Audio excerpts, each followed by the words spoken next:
Okay, so I have already pre-loosened these screws with this tool. If you can get a tool like this, that'll be great. So you can loosen them up. I'm just gonna use this tool here because it's a lot easier for me. So you're gonna take all these screws out.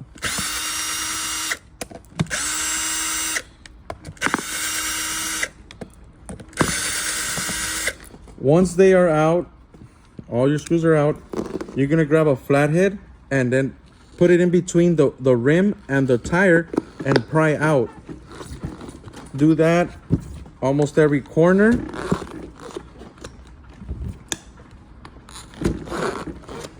And it starts coming out little by little.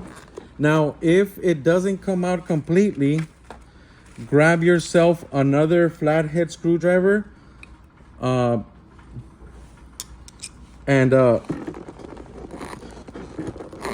pry from one side and the other, and it pops it right out.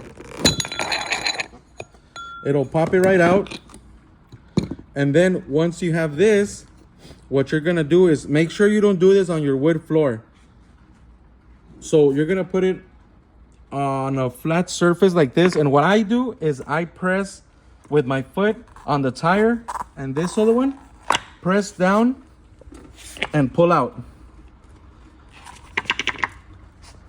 Now, in order to put this back in, be careful because the magnets here will suck this motor in, and if your fingers are caught, you can get hurt. So what I usually do is I'll just center this axle with the hole and it'll suck it right in. Once you do that, you put your cover back on. You could try to line up the holes in there so where you can see, and then just grab yourself, if you have a rubber mallet, and just start banging it down all around till you get it seated.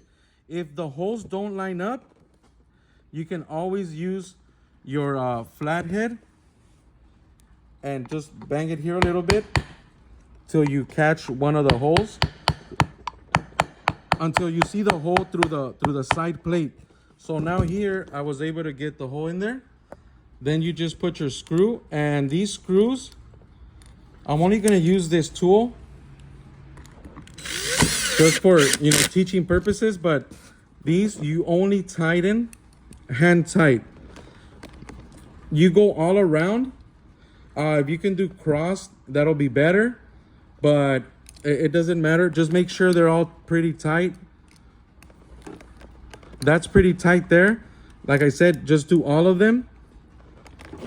Just hand tight. You don't have to go overboard, and you should be fine.